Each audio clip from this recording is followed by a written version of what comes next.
What is something you're sick of seeing people romanticize? Victorian England. They weren't clean, they weren't prudes, and they weren't beautiful. Their pretty dresses that everyone loved so much were filled with toxic dyes. The men's cool hats contained toxic amounts of mercury, wallpaper often contained cyanide, cosmetics contained lead. They had children work, often to death. Sometimes they sent children into mines, naked because they were the only ones small enough to fit through some of the shafts, and they didn't want their clothes to get caught on anything. Most of the hallmark Victorian products and technologies were insanely flammable, poisonous, incredibly dangerous, or completely unsanitary. And literally everywhere you stepped in the city, you were stepping in deep puddles of animal excrement. Drives me nuts when people romanticize the Victorian era. I know all that, and I certainly wouldn't want to live there. However, I still think a lot of stuff from that period is super cool looking. Is that not okay in your mind? The Notebook. She leaves a great guy for no reason for an old flame. What a flake. That movie annoys me. They fought all the damn time. How is that romantic? Precisely. They're just crazy teens. She left a really lovely dude for some guy she argued with all the time? Jealousy. As if it proves your love. It's a cancer to your relationship is what it is. It's not hot or cute or funny or endearing. I had an adult boyfriend that told me I couldn't go to any parties alone if the ratio of men to women was too high. So romantic. Joker and Harley's abusive relationship. I'm tired of people romanticizing abusive relationships in the media in general as being experiences to emulate. Harley and Joker are definitely up there, but there are lots of examples in media that people don't even see as abusive. Twilight is another example that's always given. But then, there are relationships that are abusive and seen as romantic, like any sort of serious relationship that Wes Anderson has ever set up in a movie. Had a friend who read 50 Shades of Grey. She told me it's basically a classic abusive relationship guide. Can anyone confirm? Romeo and Juliet. You can tell who read or discussed the damn play. It does not paint a picture of a healthy relationship. They got married and spent the rest of their lives together. What more can you ask for? Mercutio. Pirates. But who knows, 300 years from now, we might have a Speak Like a Terrorist Day, and a Terrorists of the Mideast ride at Disney. On a related note, Vikings. I've followed Viking culture for quite some time now, and really got into Asatru in my late teens. It's been interesting to see the romanticizing grow exponentially because of the Vikings TV show, which I still have yet to watch. Maybe it's accurate, and I'm just being a snob. On the bright side, it made finding gear a lot easier for me. Game development. I don't care that you'd pay to work at Nintendo. We get treated and paid like garbage because there are literally hordes of people willing to be paid and treated even worse just to work on a certain game. Not to mention hundreds of thousands of obnoxious fans ready to crap all over your work if it isn't up to their standards. I'd never even considered that. It's an eye-opener. Autistic traits. Not being skilled at the nuances of social interaction sucks. I don't understand how most people can learn a skill and automatically apply it to nearly every context right off the bat. Just because I can do a particular thing in one specific context doesn't mean I can do it in nearly every context. What if the way I do it then turns out to be wrong? It's led to lots of miscommunication and embarrassing moments that have hampered relationship growth. What's so super about being socially awkward? OMG, so many teenage brittles at my high school do this. Oops, I just stumbled on my own feet. I'm so autistic. I hate going out partying. I'm so bad at being social. I hate parties. Proceeds to go to a party every night of that week. Mental illness. Yep, came here to say depression. It's not some dark, brooding choice that you make or that gets lifted when you find the right person, job, hobby, or shampoo. It's a disease that sucks the life from you and everyone that loves you. Being socially awkward. I see it all the time here at my university. People who go out and party every day and never eat alone. People who flirt and are successful in pursuing meaningful relationships. They post pics of themselves using Snapchat filters with taglines like, "Why am I so awkward?" It makes me so mad because I am socially awkward, and I know people who have crippling anxiety and depression because they can't figure out how to interact with people. Yet movies, TV, and books always paint these people as quirky individuals who are just better than everyone else. OMG, I tripped over something in public once. I'm so awkward, teehee. I just call myself clumsy. I tend to trip over everything, but since I have years of experience tripping, I know how to play it cool. The past. Yeah, everyone who's like, I totally wish I was born 200 years ago, so you could die of cholera and be forced to marry a guy 20 years older than you at 16. And then when he's finished with your cholera-infested corpse, your family has to dig a hole and bury you using cast iron shovels. War. It's really not fun at all. What is it good for? Absolutely nothing. Anti-intellectualism in the US. I understand the charm of rural America and see the virtue of hard and honest work, but I have a difficult time accepting the open hostility that is increasingly directed towards culture, education, and science in this country. I live in backwards Louisiana. The only people in my class who aren't stupid hillbillies are myself and a girl from New Jersey. I quit my day job, moved to a third world country, giving surfing lessons and teaching English. It's the best move I've done in my life. Thing that pops up in Elite Daily or BuzzFeed. Like, yeah, it's great, but it applies only to a very few individuals, and very few end up successful, and most end up in debt or broke. Also, what about those folks in the third world countries like me? Where do we go to? Fifth world countries? You work hard and end up in a first world country, give it all up, and move back. Duh. Moving's only easy if it's down. Farming. I wish people understood that my entire livelihood depends on the weather. That one rainstorm can mean there goes 20K. I wish people understood that it's not awesome to get up at 3 a.m. to shove your entire arm up a cow's vag so that you can grab the legs of a calf and spend the next 2 hours pulling it out. I wish people knew that when the mad cow disease scare happened, my cows lost 95% of their value overnight, and prices took the next decade to return to their pre-scare values. I wish people would look at our acres of land and see hard work passed down from generation to generation instead of calling us greedy when we try to sell. I wish I could talk to people about how hard it is, but also how rewarding it can be. I wouldn't give it up for anything, but I wish people would stop thinking it was easy. A small-time farmer here has a 200-acre beef farm. Used to support my great-grandfather in the 30s and on, but now it's more like a hobby for me. Farms got too big and guys my size can't make $1 anymore. To be honest, last fall I butchered my last steer and I'm considering not getting any more to raise and just selling the hay. Used to buy feeders and raise them, rather than having a big herd. On point, it kills me when people act country when they have no clue what it entails. I know a few people that claim to be farmers, but in reality have under 5 acres and just keep a few horses and maybe some pet goats. Otherwise, it's just people that have no clue what they're talking about and just doing what they think is country to be cool. Meanwhile, I dress normal. At work, you'd never know I'm a farmer unless I told you. My truck is a little different than most in the parking lot. That's about the only difference. Regular cab, long bed, 3/4 ton gas Chevy with no stacks. All the city boys blast country music, and I have every hard rock station preset in the tractor cab. New country is just glorified pop music anyways. The wife thought it was cool when we first got together that I had pet cows. Then one got out while she was home alone, and I was at work. It was funny talking her through getting the cow in. Took about half hour. It was trying to get her, while really standing there wondering what it was supposed to do. Finally, I asked her if she opened the gate. I couldn't figure out why it wouldn't go in. Nope, she didn't know she was supposed to. No clue how the cow was supposed to get back in. Now she's a cow girl and told everyone that she collected the cow. I'll give her that, she did it all by herself. I wish people knew that having land doesn't make me rich.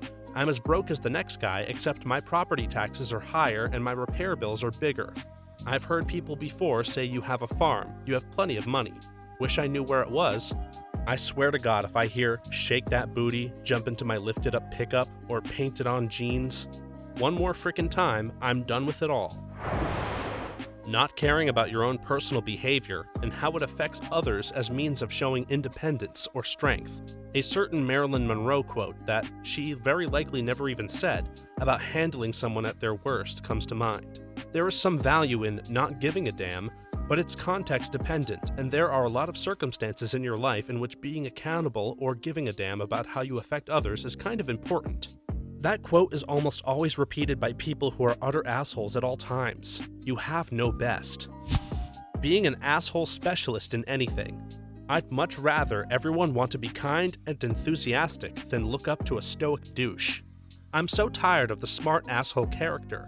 He's an arrogant, selfish peen, but it's okay because he's clever. Example, Dr. House. And Rick Sanchez. We may love him, but he's an unrepentant peen. The past. Phrases like simpler time or more innocent time piss me off. The world is full of problems. The world has always been full of problems. Someone once used the words simple and pure to describe the world of the movie Casablanca. Yes, I'm sure that's exactly what Rick, Ilse, and Victor thought. They often throw that out talking about the 50s and early 60s. My image of that was completely shattered while talking with a coworker once who was a teenager around that time. He was telling me a story about something mostly unrelated and casually mentioned running a train on a girl. Basically yada yada'd over. I had to stop him and inquire. I'll never forget the way he asked me, "You've never run a train on a girl?" I recognized the look. It's the same look I give someone over 25 when they say they've never seen Star Wars. He went on to tell me that every weekend all the youths would hang out at the river and eventually one of them would take a girl just over behind a truck and get to business. Then it was customary that all of his other friends would take a turn as well. Consent was implied but never expressly stated in his tale. He talked about it like it was just another thing that you did. Blew my mind. Smoking. What's harder than slowly burning your lungs? Almost anything else. Agreed. It's very difficult for me to hang out with a smoker. I cannot stand the smell. It gets on everything, and the nasty teeth and all the health problems that go with it.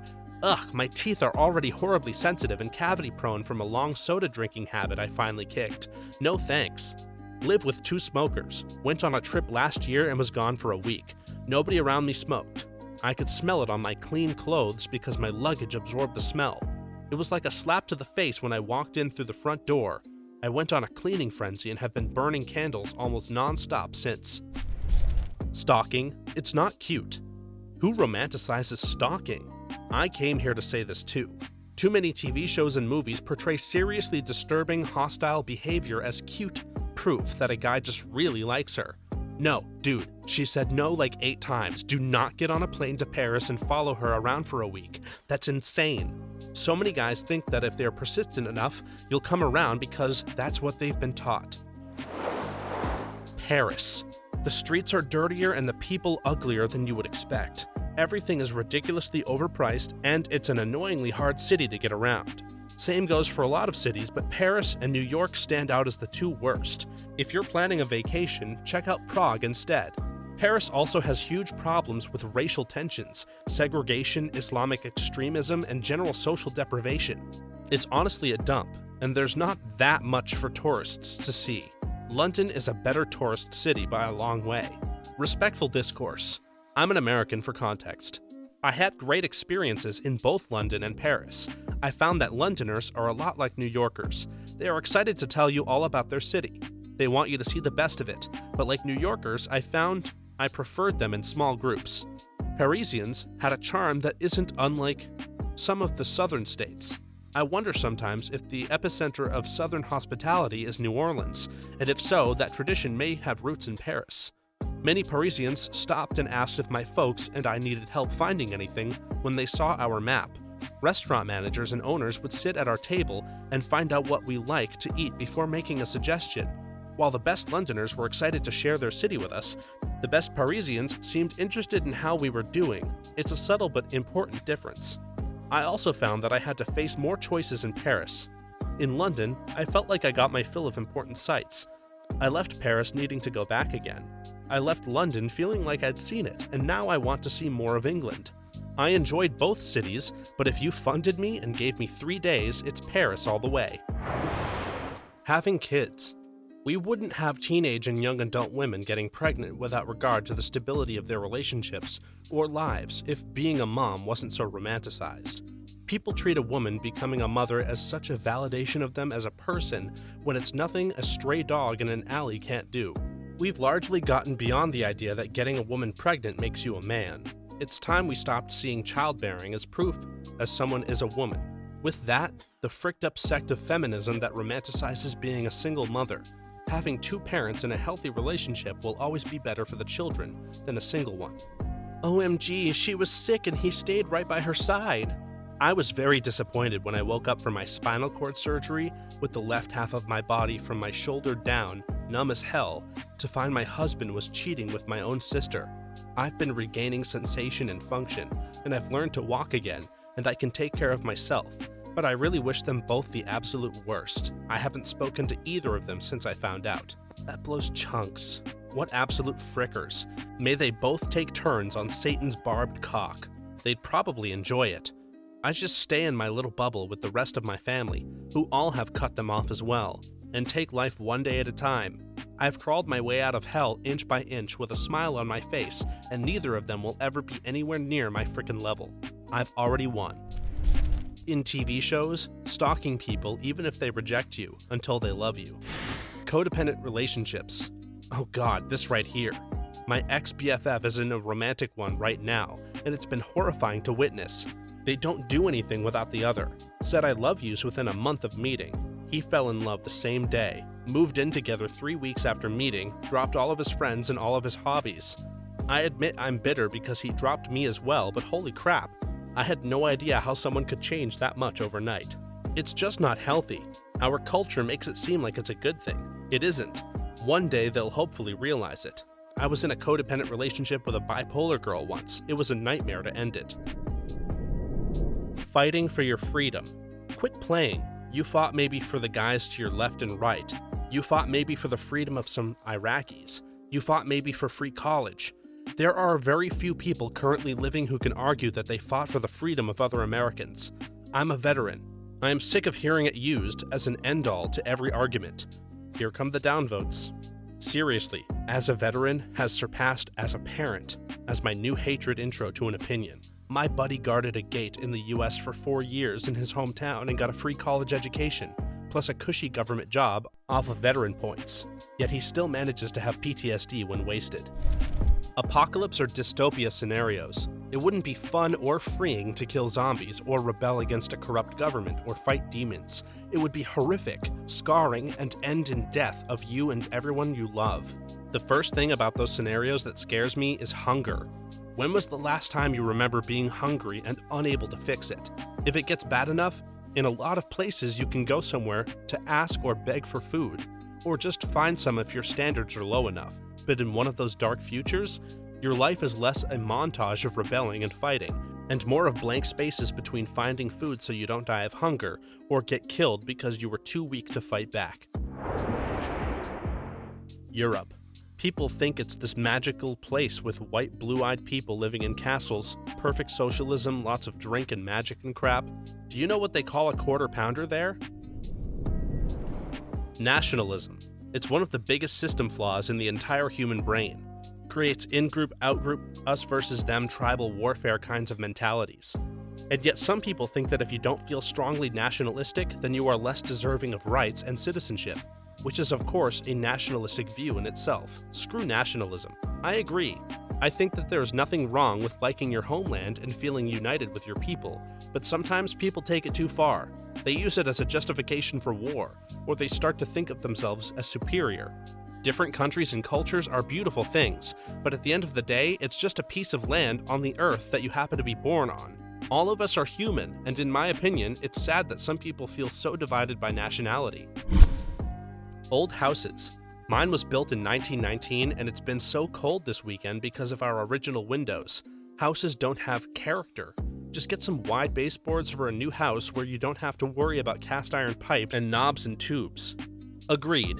Ours was built in 1867 and the damn thing constantly needs repairs, not to mention the pain of the propane furnace going out in the middle of a Canadian winter.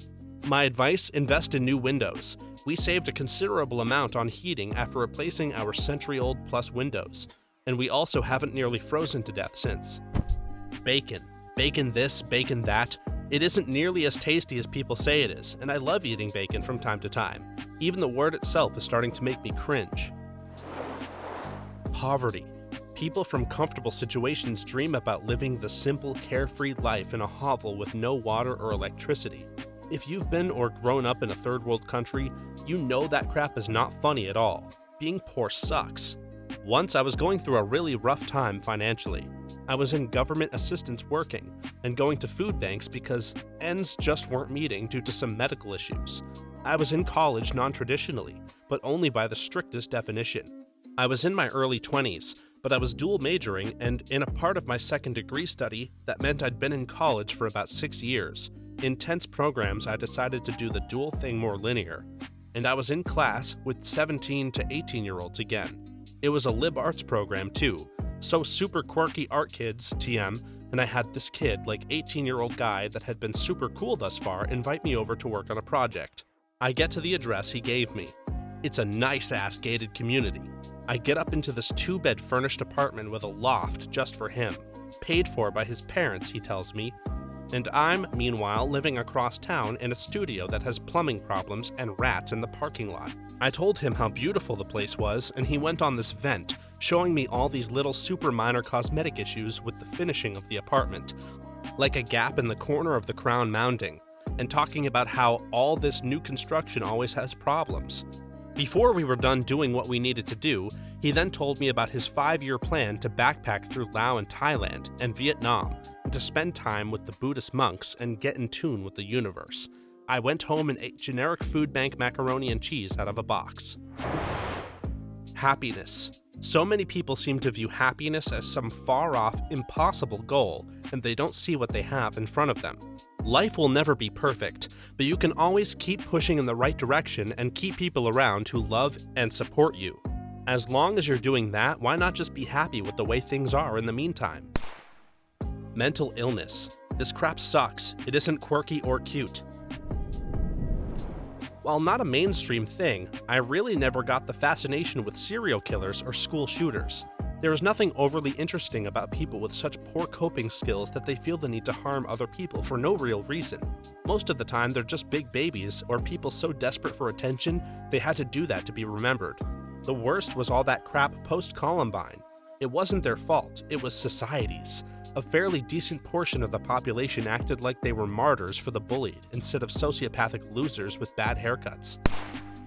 Manufacturing jobs in the US and how they were true middle-class jobs. Guess why those workers made a middle-class income? Unions. Now the jobs that most Americans work, service, retail, home healthcare, security, etc., often don't pay enough for someone to have only one job and also don't usually have the best benefits. Some of these jobs have a union, but in the last couple of decades, as these jobs have increased and manufacturing jobs have decreased, those unions have been gutted of their power. The result? A rapidly dwindling middle class. All politicians do is go, "Hey, wasn't it great when you made money? I'll help bring back those good old days. Those jobs are never coming back. They have been replaced by automation. We should be focusing our energy on getting these workers retrained or finding other skills. But no, let's just dream together while nothing gets fixed." Both a college degree and the potential to be successful without a college degree. Stop trying to validate your own decisions like that. If you really made a great choice, well then talk less and do more good. Stories of the token one-offs and acts of kindness. You see them on Reddit all the time. The dying kid who gets to be Superman for the day, the homeless guy who got given dinner for free by the restaurant, etc. It's like if we do something nice for this one guy, then everything is fine. And we can bury our heads in the sand and ignore real problems like poverty and healthcare. Higher taxes? I bought an ex-serviceman a coffee once. That there is some sort of nobility to being ignorant or being a criminal. Too much of popular culture is wrapped up in being a simple country boy, thug life, or whatever other genre you want to pick. There is a difference between taking pride in your history and culture and reveling or glorifying its negative aspects to justify an unwillingness to learn from and move past it.